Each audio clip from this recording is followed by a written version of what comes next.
Welcome to This Commerce Life. We are an unscripted podcast dedicated to small businesses and entrepreneurs in the retail and consumer packaged goods space in Canada and the United States. I am Phil Chang, co-host and co-founder. And I'm Kenny Vanucci, co-host and co-founder of This Commerce Life. Our love is the journey to retail, and our passion is sharing that with you every week.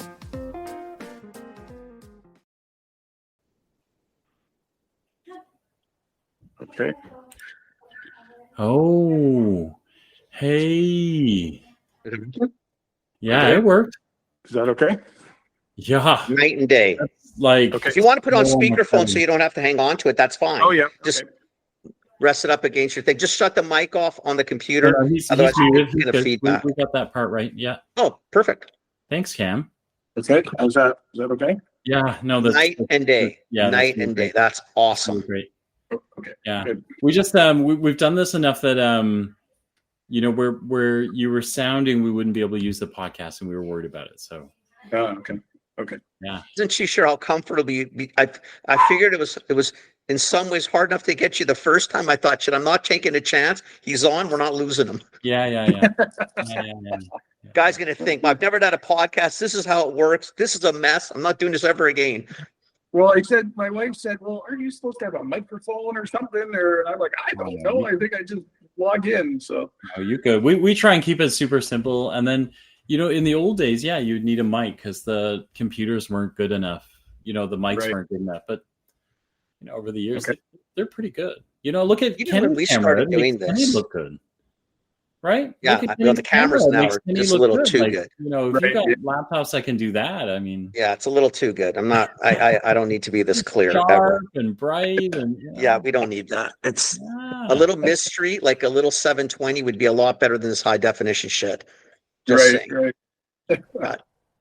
Kenny, it's- do you it's want all to do good. an intro? So we. Yeah. So just so listeners, I mean, aside from our technical challenges, which thank God weren't mine because they typically are awesome.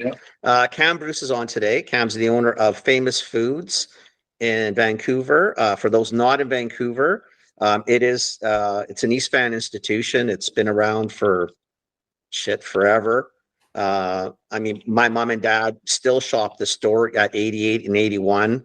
They've been shopping it for years. My mom likes all the bulk, the variety of bulk. My mom's a phenomenal cook, so I don't know if she still does, but used to buy all her spice. Like if she found a weird recipe, odds are pretty high that you were going to find that obscure ingredient somewhere in Cam's store. That was, I think, claim to fame for a million years. Like anything you wanted that was a little offside or a little wonky, they probably had it. Right. So Cam, I mean, for us, I'm thrilled to have you on. I love the store. I've been shopping it for years. Thanks. Like I said, if in our family, it's just one of those cool places to go. The next 45 minutes to an hour is yours. Typically, Okay. what we ask is, give us a little history, where you came from. In terms, it could be as far back as where you were born. We don't care. The whole story, and then how'd you get into this mess of retail and what you see, where do you think it's going, etc. But no trade secrets. Share what you want. But like I said, 45 minutes to an hour. Podcast is yours, man. Okay. Awesome. Well, thanks both for having me on. This is the first pleasure. for me doing something like this. So, yeah, thanks. Yeah, I know a lot of both of you have been in the grocery business, and Kenny obviously been in it a long time. And it seems that there's a lot of people in our business that have been around it for a while.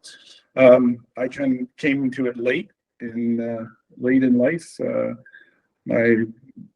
My previous career, while I'm still somewhat, is in the wholesale golf business, golf equipment, and I've been doing that for over 30 years. So there was a point back in mid 2000s, about 2007, 2008. The economy wasn't so great. The golf business wasn't very good. The retail side of golf wasn't good. So as a wholesaler, supplying to the retailers was not so good. So I just said to my accountant, I said, if there's any opportunities, I'd look at something. So he called one night, and I can still see myself sitting on the couch at home. And he called and said, "How about a grocery store?" And I just, wow, grocery store? No, that's not. I don't know. I hadn't really thought what it might be, but that really wasn't on my radar. So, anyway, we were living in Langley at the time, and kids, 4 kids in school, in high school, and I said, "Well, where is it?" And he says, "Well, it's in Vancouver." And I said, "Oh, well, we can't go to Vancouver. You know, we live in Langley." Oh, he says the kids can commute. Or, you know, this is spoken from a guy who doesn't have any kids, right? So, Yeah. yeah. So anyway, that was in March of 2008, and 8 months later, there we were, walking into a grocery store. And I'll be honest with you, I didn't know much about Famous Foods at the time. I grew up in North Van, and then moved away for a few years to Toronto, and then was living in Langley. So I never really, knew much about Vancouver grocery stores. And then I realized, which was a great surprise, was how much this store, the uniqueness of this store. We got into this because it was a good business opportunity. Honestly, that's what got us interested. But soon realized, that this business or this particular store held a lot of uniqueness. So that was kind of a bonus, and that's what I've come to love about the store. Is I feel like we're a part of the community. We're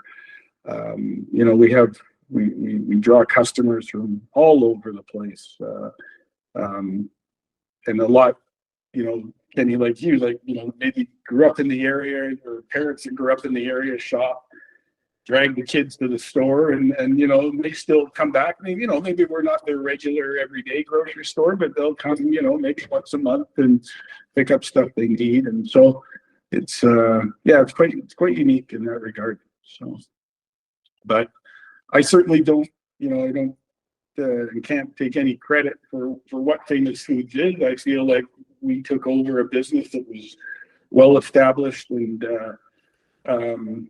our job is to just kind of be stewards of this business and keep it going. And if you try to make obviously some changes, times have changed, but the core of the business, I think, is still the same. So. On 17 years then now as a. So we're just over 15, 16, coming into 16 years. So. Wow. Yeah. It's, we probably, if you had asked us at the time, we probably would have told you, buddy, going into retail, like seriously? Right. Are you nuts? Well, yeah, I hear you, because it's certainly a whole different world coming from wholesale, and you're dealing with the public every day, and that has its challenges. But I enjoy talking, meeting with people. So, for the most part, it's pretty good. But there's always that 1 or 2%, right? But that's probably in any business and any industry. So, but yeah, I think the biggest difference for me was that it is how full on it is. It's just every day. Every day is. There's so much going on every single day, and so that was a big adjustment for me. So those first 3 years, we still lived in Langley. I did the commute, basically worked 7 days a week for those first 3 years, and I had to commute. Great timing. Well, they were rebuilding the Portman Bridge. So I'd leave the store at 10 o'clock at night, and I'd be in more traffic than I was at not 8:30 in the morning coming in. Because they would only have one lane open, because that's when they did all their work. What about that? Yeah, so Jesus. That was a long 3 years, and then we finally decided to make the move. The kids had all finished school, and so we made the move into Vancouver, and so the whole thing was great from a lifestyle point of view. We love living in Vancouver. We live like a block away, so we're right in the neighborhood, and we love the area. So, it's been a really good experience. So you live a block away from the store. Is that weird then if you're out for a It- walk and people see you? Yeah. And, Yeah, a little bit. Yeah, a little bit. And I think the best thing we did was when we moved into Vancouver, we rented a townhouse just probably about 3 blocks away, and so that that was great because that gave us a taste of the neighborhood and what it would be like being so close to the store, and it was fine. And so then we found a house and we bought a house, and um, but yeah, it is a little weird sometimes. I'm out squeaking my driveway or something, and customers are walking by, and so yeah. But it's generally, it's fine. It really is. I think the biggest concern was more just being too close to the store. So it's like, oh, there's an issue, you got to go. But staff have been really good, and really respectful of the fact that when I'm not there, I'm not there, right? So but yeah, no, those were certainly some things we thought about for sure. yeah, I'll bet. It's super cool though. What if we go back a little, because I think anyone who's worked wholesale, so I was kind of vendor side for a very long time, right? So Pfizer, Johnson and Johnson, some of these guys, right? What was one of the biggest things? Sorry, that's my little dog. What was one of the biggest things that you had to worry about, or what was one of the biggest transitions you had to make from kind of wholesale? I think just the fact that in the store there's just you're constantly, people constantly in, you're constantly dealing with customers, where in wholesale you're on the phone a little bit. I used to travel BC, but it was just a lot slower paced, I guess. You're not and the volume of people, the volume of phone calls and all that was a lot less, in the wholesale side. The hours obviously are different. You shut it down. It's Monday to Friday usually in wholesale, and we're now into 7 days. But the good parts were in wholesale, and I owned that business, so we had receivables, so you're always chasing money and all that. Well, in retail, it's kind of in the till every day, so that was probably the best thing. Was no more collecting. I hated that part. So the cash flow business was certainly a nice change. I guess staff was obviously a big thing. I just had about 8 or 10 sales reps across the country in the wholesale business, a couple of staff in the office, and then walked into, at the time we started, we had about 35 to 40, we're up to 65 to 70 now. So a lot of people, that was a big adjustment, obviously. Yeah. That's a lot of people, and like you said though, and now you're into, you got 8 sales reps, and sales reps are sales reps, so they're not, when you're not around, sales reps do what sales reps do. But as long as they get the numbers, you're okay. But you can't have staff doing that. Like they're there 7 days a week. You're open probably 9 till 9 ish. Well, we were 8 to 9 pre-pandemic, and then hours got slashed, and we ended up at 8 to 8 now. So we've been 8 to 8 now for a couple of years. That's a 12-hour day, 7 days a week. I mean, that's a like, I don't think people really appreciate sometimes what that's like to manage. And you're managing probably, a lot of, it's potentially younger people, and they're still going to school or whatever. So it's not, the career for them per se. It's a lot of challenges, and just challenging trying to find staff, I would assume. Yeah. I mean, we've been pretty lucky with that, but yeah, at times it has been hard. And I think, you're right. We're dealing with, probably 40% of that staff are young people, either high school kid or university kids. And so, they're, for a lot of the high school kids, obviously it's their first job, which is great. I love that we can be that place for them, which is awesome. And we like that. We like when we get them sort of in grades 10, finishing 10 into 11, because then we know we have them for a couple of years, and then hopefully even through university, you know, we'll keep them 2-3 days a week. But yeah, it's a lot when you're, you know, because they're kids, right? They're kids, you know, they're all over the map, right? You know, and you know, yeah, it's challenging, but I feel like we really make an effort to work around their schedule. School's important, obviously, so that's maybe why we have, you know, such a large number, is so we can accommodate them all as best we can, you know. So, but it's I know it's, you know, and it's different. We all talk about it. We're at a certain age where, you know, we talk about the work ethic and whatnot of today, and you know, and it's you know, sometimes it's the parents. Like, you know, I had one kid. This was, I don't know, a couple of years ago. He said it was a Sunday, and he called Sunday morning. He's supposed to start at, you know, noon or 1 o'clock or whatever. He says, "Oh, I can't come in today." I said, he says, "We have a family dinner tonight." And I'm like, okay, well, first of all, did you not know about the family dinner? Like, you know, maybe probably a week ago before we made the schedule. But I just think back, like, if that was me when I was a kid, my mom would have said, "Wow, too bad you're going to miss family dinner tonight." Exactly. You know, go to work. Right.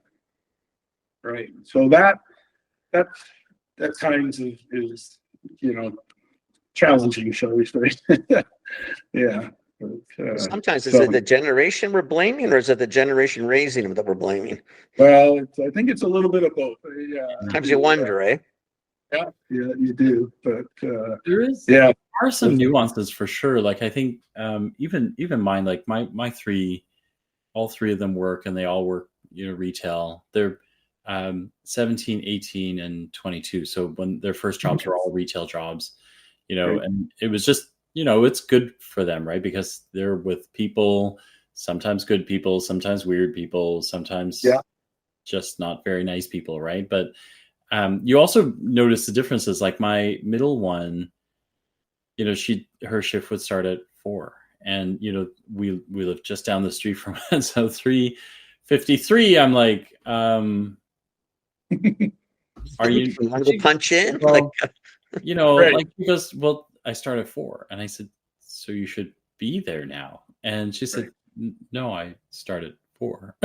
Like, okay, like, but you know, you realize too, like, it's some of this tech that we have going on in the generation too, right? Like, because Uber comes when Uber comes. If it says it's going to be here in 3 minutes, it's going to be here in 3 minutes, right? Like, so you kind of, you know, yeah, it's a weird nuance, right? But it makes me crazy, right? Because I'm just like, you should be there. Like, I'm panicking inside, right? Because that's the old school training, right? It's like, if you start at 4 or 3:45, you got to be there, and like almost loitering. If you start will, right? at 4, Phil. That's right. Start right. on the till ready. Yeah, that's Not walk in, put your hat that's away, your right. jacket away, use the washroom, shoot the shit a little bit. No, 4 o'clock means that's when you're ready to serve, Right. not show up.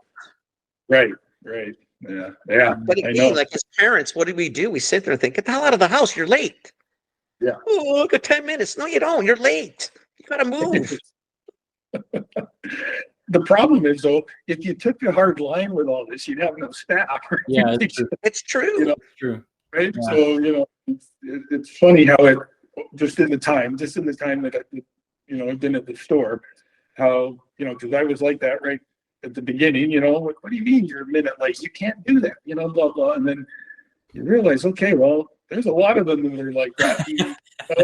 So now it's like, you know, we got the 5-minute rule now, right? So you know, if you're within 5 minutes, you're on time. You know, well done. You know, so, Right?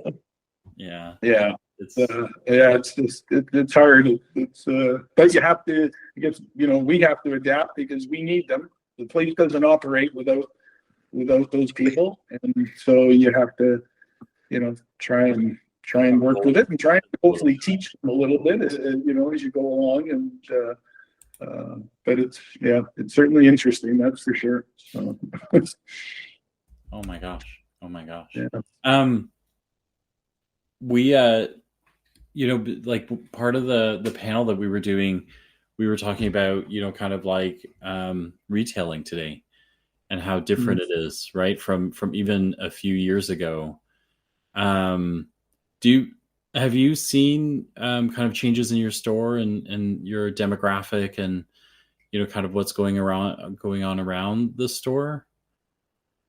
Yeah, for sure. I think the one thing, big thing that comes to mind for me is, and again, this is a little bit because of our clientele, but the volume of like interaction we have with our customers is way more. And that's whether it's email, phone. Our office is pretty much just off the floor, the store floor. So we're very accessible. We constantly have people coming into the office, which I think is good, because I think that's what makes us unique also, is that we're very accessible but the big thing is just the volume of information that the consumer wants now. Like they want to know, where is that from? What's, they obviously ingredients, they want all that information way more to me than they did, certainly when I first started. So I think that's created, the phone just rings constantly, there's emails to answer, lots every day, and then just the traffic. Like I just think about going into a traditional, conventional grocery store. Like most people, they wouldn't even know where the office is, right? You would never think to go. Yeah. So, but again, I think and we also do a ton of special orders for customers.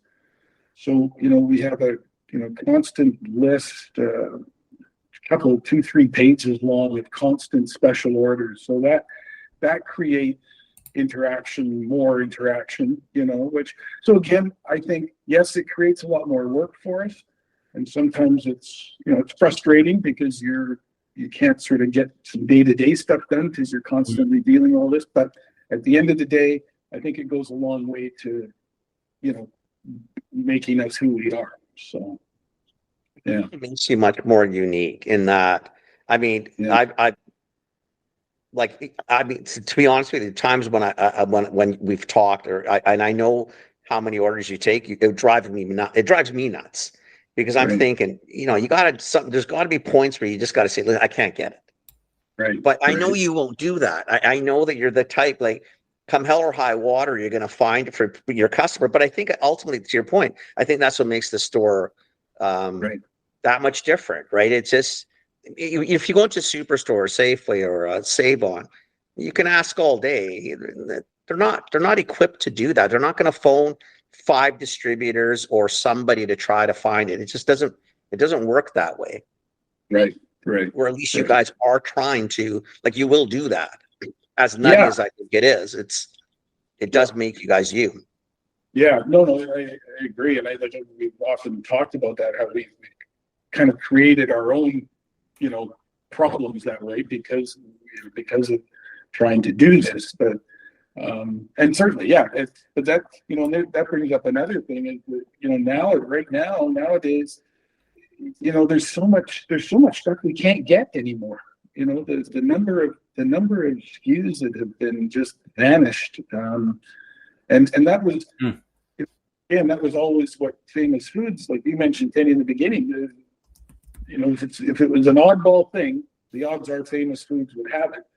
And now it's becoming harder to be that because those things aren't available anymore, or we're required to buy such massive minimum quantities that it just, wouldn't make sense, Like just an example of, we sell like maltodextrin, so sweetener substitute.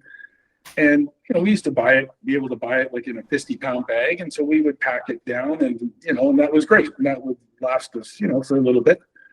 Well, now my supplier tells me he has to buy a skid load of maltodextrin to even get it. So I don't know how many bags it was. I think it was 30 or 40 bags. And, he's like, you're one of the few people of customers that buy it, and it was fine. I could just order it a bag at a time for us. But now, so he's not going to bring in a skid of it. And so now, now we're out of luck, so. More challenges. Bill, have you ever been into the store? Yeah, I have.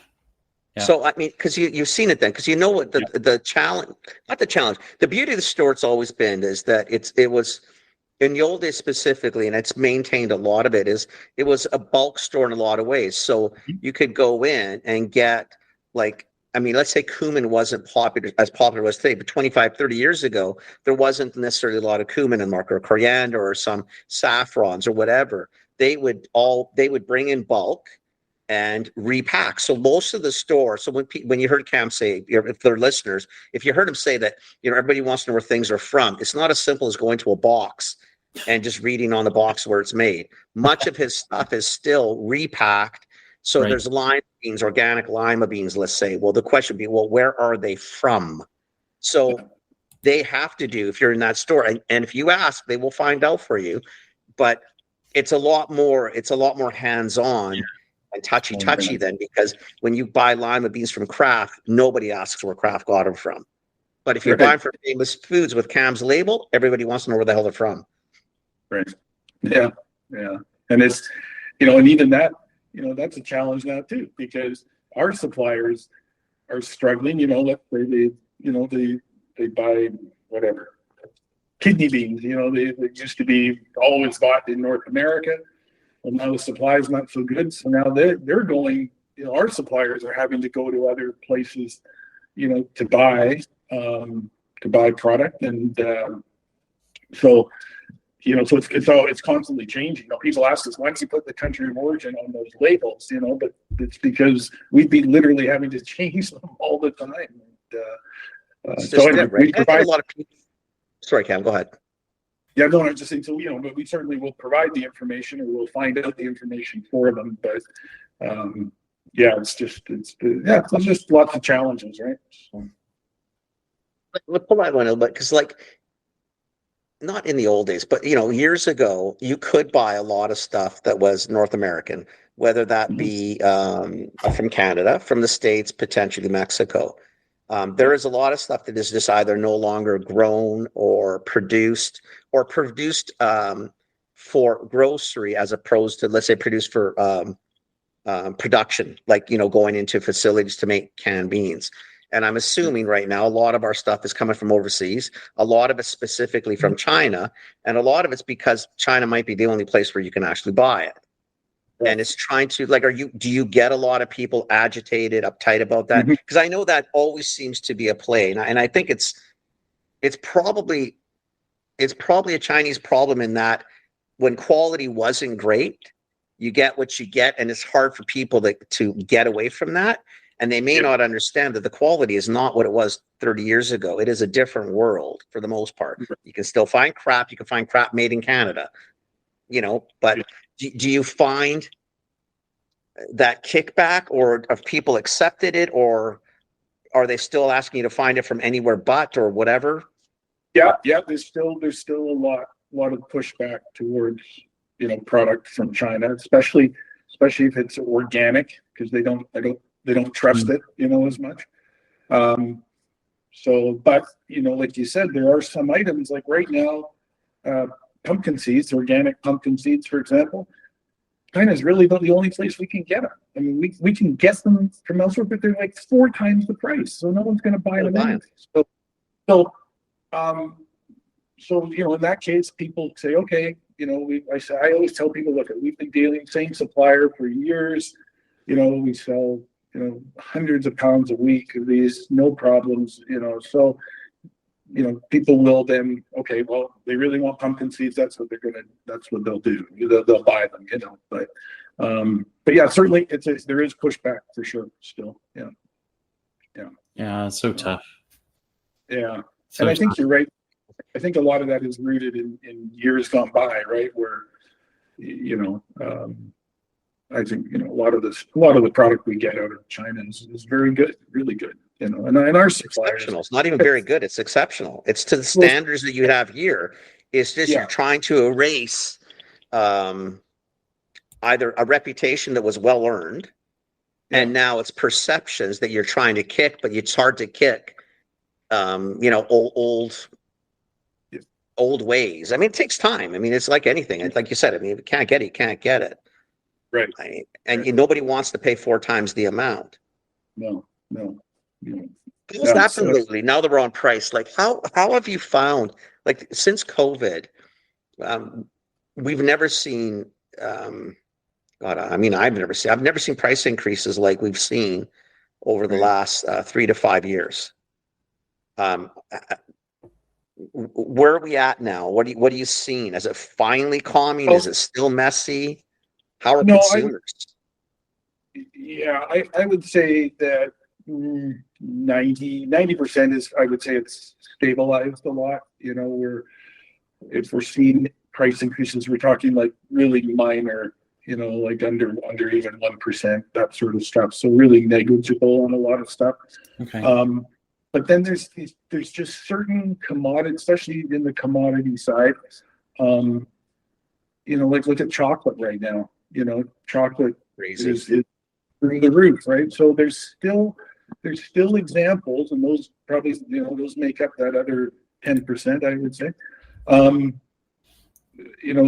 are just inexplicable. Like it just makes no sense. But I would say overall, definitely prices have stabilized, which is nice, but it's still, the problem is the increases were so high there for a couple of years that the consumer's still reeling a bit, right? So I think reeling a lot. I don't think it's hard to, right? Because I think the consumer is just starting to really understand like our supply problems, right? And what's happening. And so I think, and then, you kind of add, the inflation and what it is or isn't, right? And the way the media talks about inflation. And then you add, that we're now cutting interest rates, and everyone, I think, expects some sort of magic drop in the number, right? Like, it wouldn't surprise me if you're starting to get people going, Cam, like, why are your prices so? And you're going,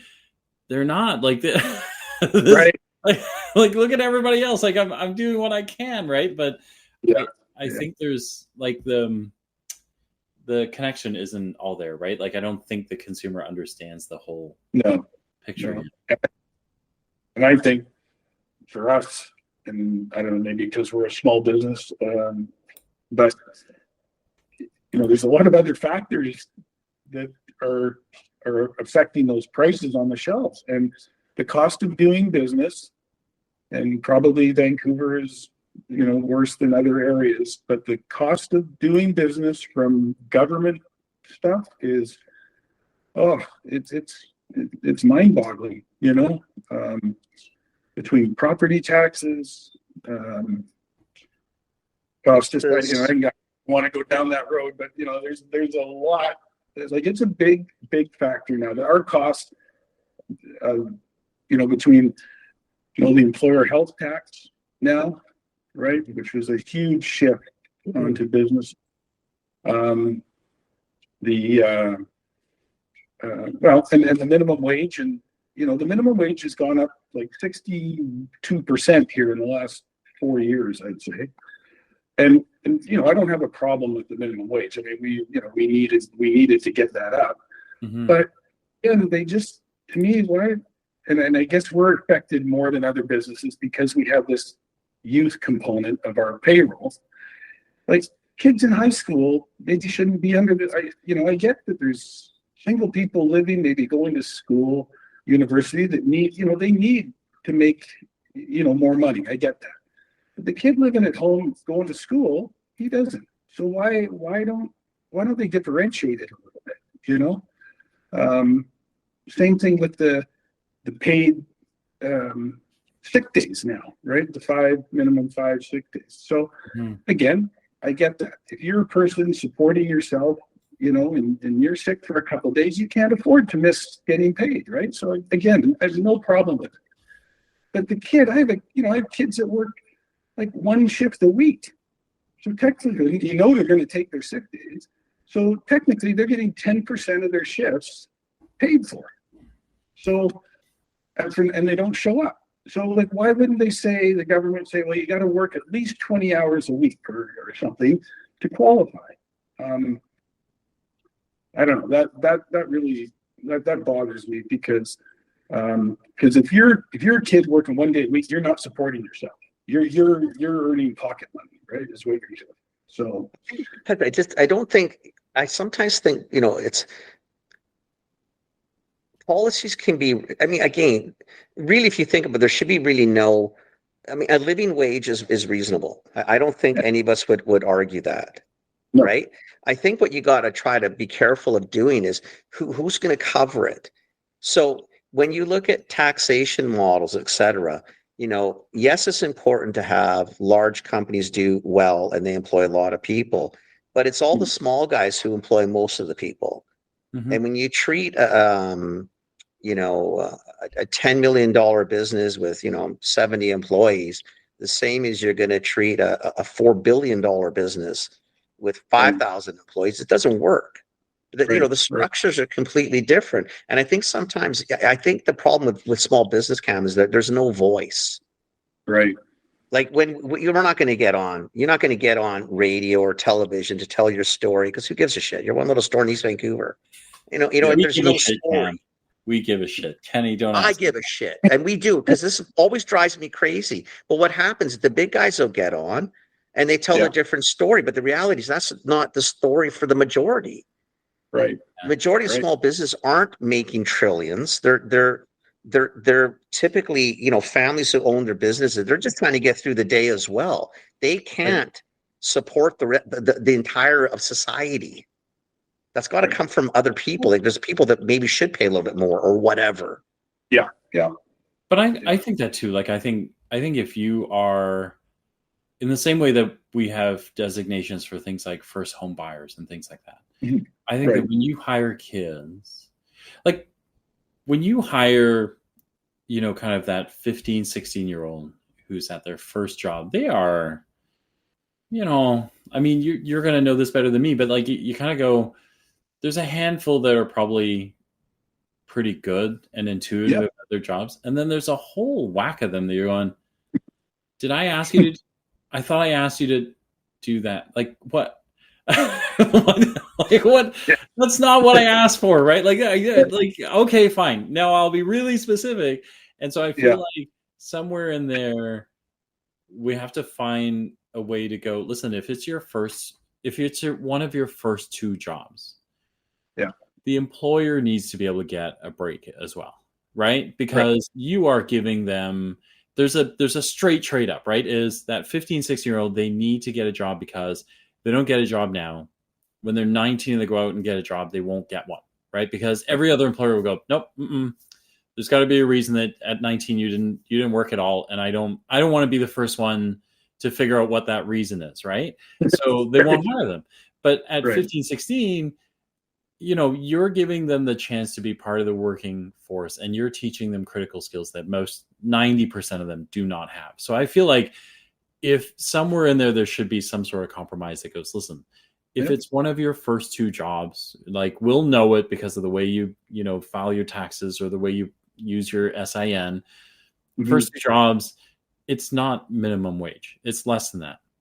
Right. It's $12 or $14 or something like that, right? Like something that allows you to be able to go, listen, I am going to hire a bunch of these kids, right? Because I like them. And then I'm going to get the one, numbnut who can't figure out that Sunday dinner is Sunday dinner every Sunday, but I'll teach him too, right? I'll teach him too along the way, right? Like, I feel like we need that because, that relationship, like kids and small business, is a really critical one, right? Like it is. Yeah. It is. Yeah, no, I agree. And I think, I know there's the group, the CFIB, which are supposedly our voice to government, but I don't know.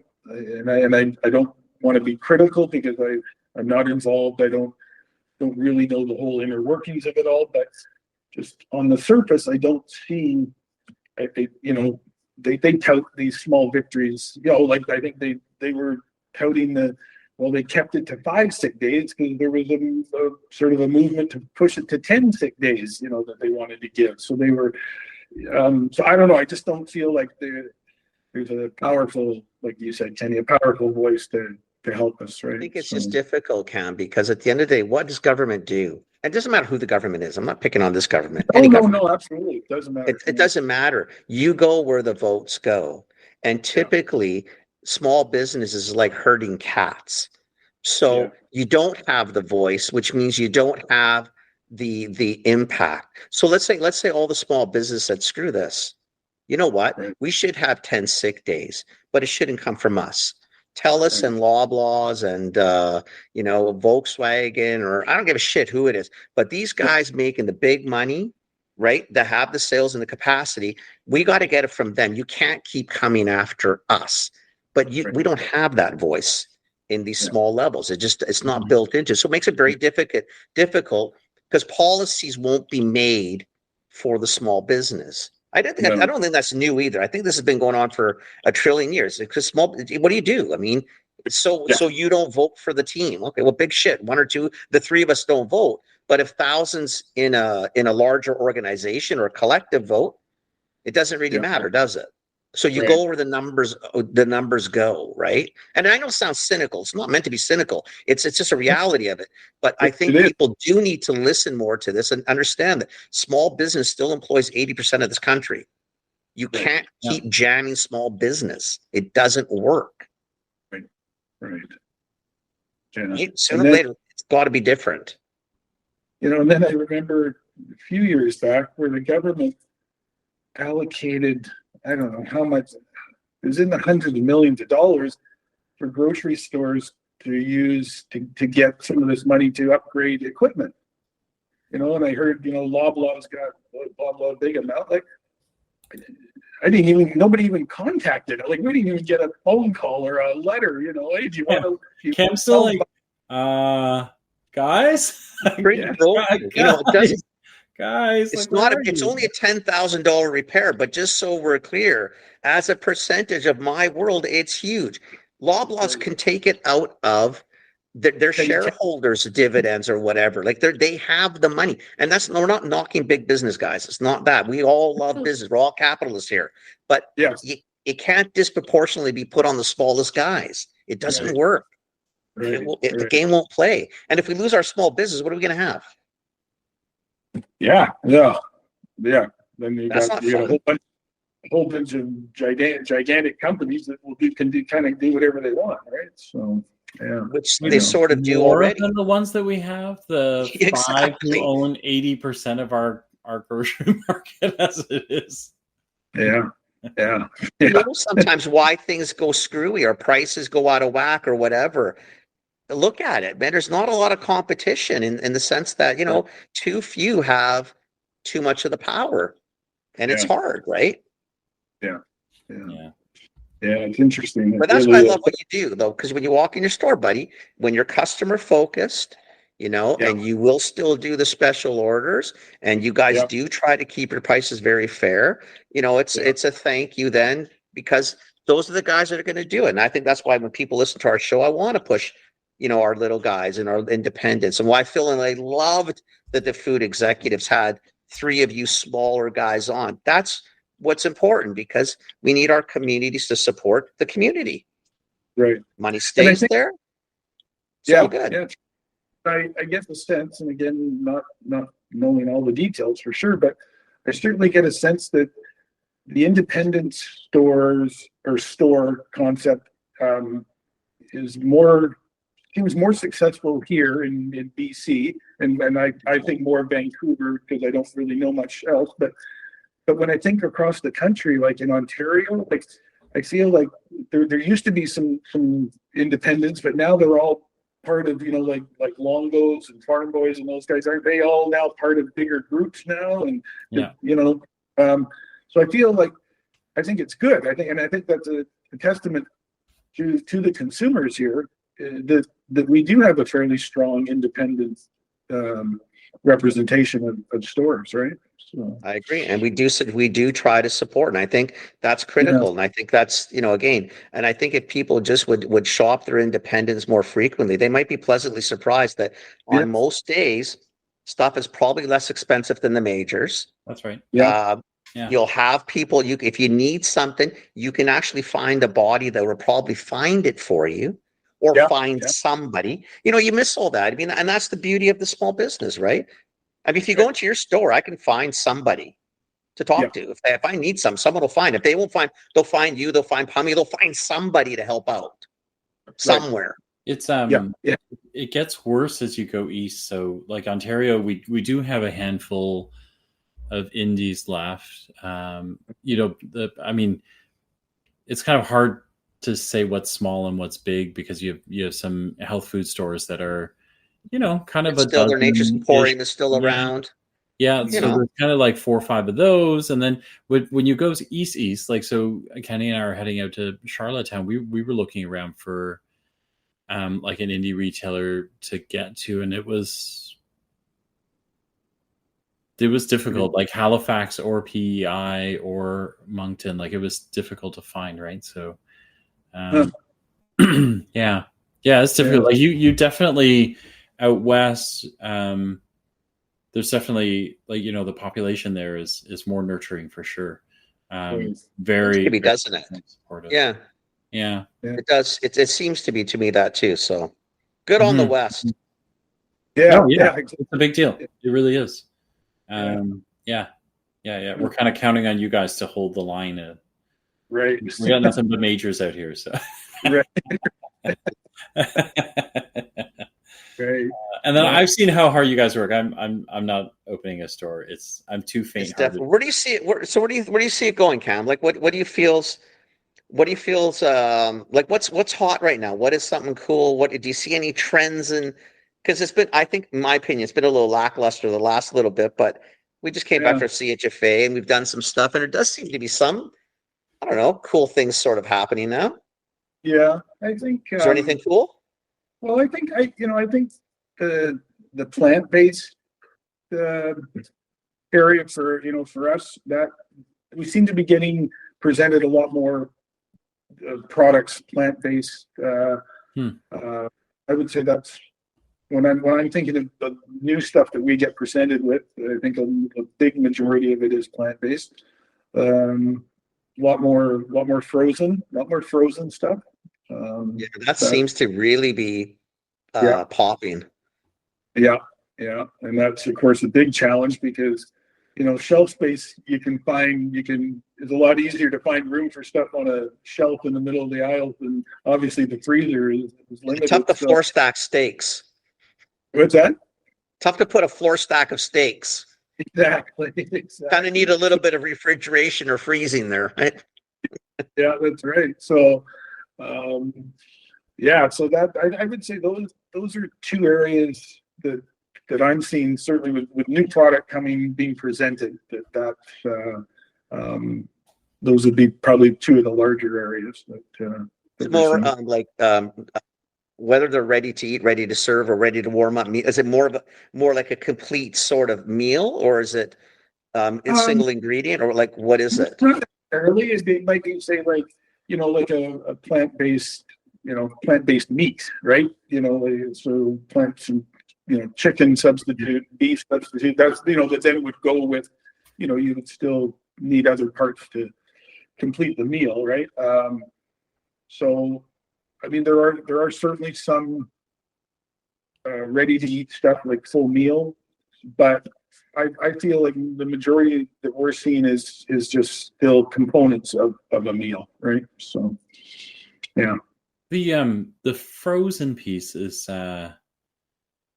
every time I look at that category, I'm always surprised at how many more people are coming into that space. I mean, I get the whole flash frozen, kind of technology and how much it's changed. So that is cool because you can deliver, fresh in a whole different way. I'm just surprised at how difficult it is for brands to understand the mechanics involved.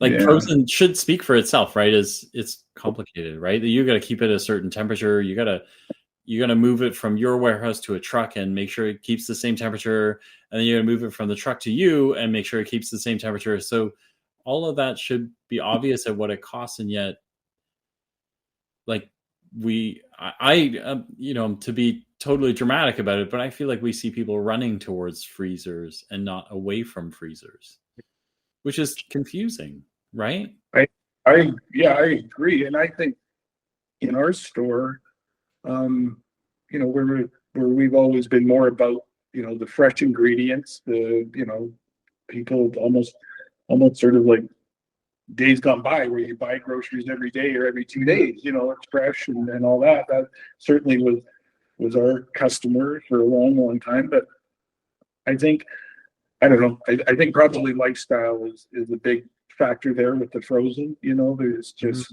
something I can buy it, I can put it in my freezer, it's there when I need it. And because people don't have the time to go to the grocery store, 3-4 times a week, so I think I personally think that's part of what it is. But because I think generally people would still like to rather eat fresh product than something that has been frozen, right? So, but I think this, the way of the world now kind of dictates that convenience is an overriding factor in more cases. So. It's a trump card, right? It's kind of what I think people are looking for, is that quick and easy. Yeah. It's almost the happy compromise for the consumer, right? This is the healthiest version I can get of almost to totally date us, right? But like a TV dinner. Do you know what I mean? Like it is the thing. Like this is the new TV dinner. It's way better TV dinner, though. Oh no, 100%. The quality's like Jesus, but to your point, I mean, it's not easy.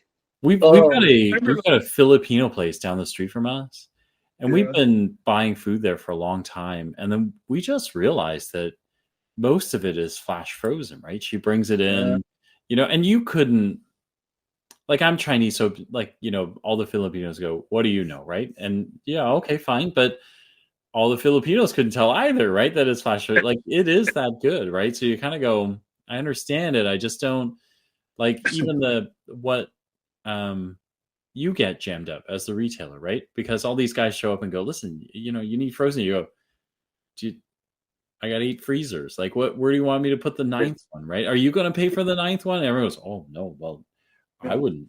Why would I pay for the 9th? Well, you're like, so are you going to pay for the wiring so I can get a new panel? Like, everyone's like, oh no, but you know what you should do, Cam? And you're like, yeah, go ahead, tell me what I should do. Right? Tell me that. Just show me where the 200 grams are going to come on for the upgrade and the freezer. Just show me that. Yeah. I'm all over it. I'm good. Yeah, I'm good. I'll load it in, but yeah, it's.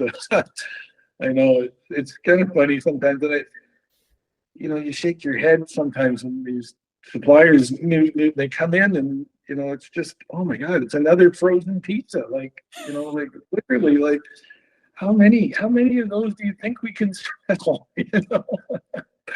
But I always laugh, like we hear people, I'm going in the frozen, you're thinking, but there's so much complication in it. Like to your point, get it to the stores. When you get it to stores, freezers, I mean, you can't floor stack this stuff. Like if something apples come in, I can put 12 cases on the floor, and like, what do you do frozen? It's got to be in a freezer. There's only X amount. Well, and then the problem is you've got the limited space on the floor in the freezer, and then not a lot of stores. We're fairly fortunate. We got 2 backroom freezers, but for a lot of stores they don't have that a lot of that back space, and so it's really tough. Yeah, it is. So you're supposed to go into retail at a later age. It's a mind bender, buddy. Yeah. Yeah, I sometimes think, that classic midlife crisis, right? It's like, you should have bought a Corvette or something, but you bought store. Would have been a lot less stressful. Well, that's why people, because we're fortunate that we attract customers from all over the Lower Mainland. Yeah. So I'm constantly, when are you going to open a store in North Van? When are you going to open a store in Richmond? And blah blah. And I'm just, are you kidding? Like, I don't sleep enough now. I'm tired. 15 years old. Well, Right. Yeah, that's right. Yeah. If I'd gotten started 20 years earlier, maybe I might have had the energy to do it. But I also like the fact that we've got this one destination store, and, we don't do everything perfectly, but the things we do well, a lot of times that might be hard to duplicate when you start with, spreading out locations. And I saw it a lot in the golf business years ago was, guys would have a successful store and then they'd start opening, because they want to hit different parts of the city. But what made that store so good was that it was owner operated. They were there all the time. And now you start opening all these other stores, you might not get the same level of engagement, right? So, obviously lots to do. Lots of other guys have multiple locations and they seem to be okay. But no, I like the fact that we're this single destination, and so we'll keep it like that.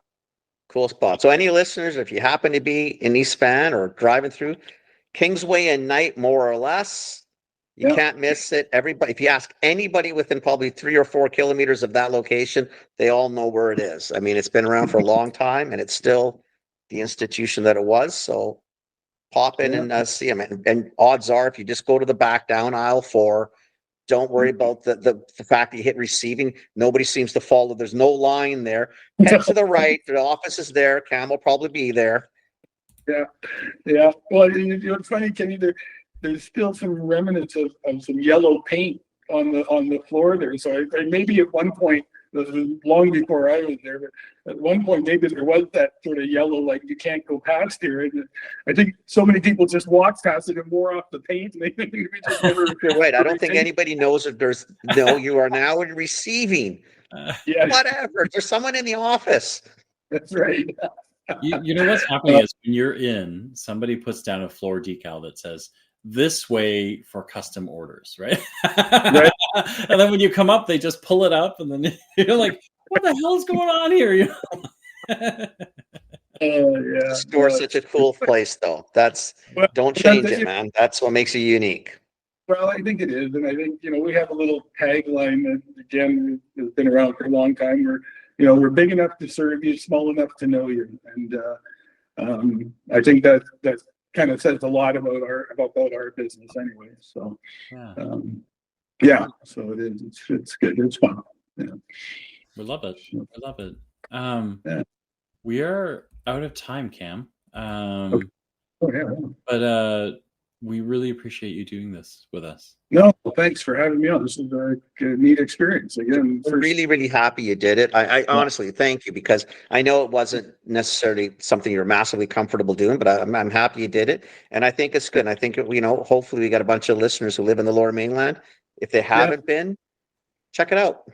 Yeah, that'd be great. No, that would be great. No, and it's I enjoyed talking with you guys. It's good. So you make it comfortable. That makes it fun. So good. We do our best. All right. Thanks, Cam. Good. Hey, my friend. You take it easy. Phil, you hang on. Cam will chat with you next time I'm in the store. Yeah, you bet. Okay. Thanks. Take care, bud. Bye. Okay. Bye-bye.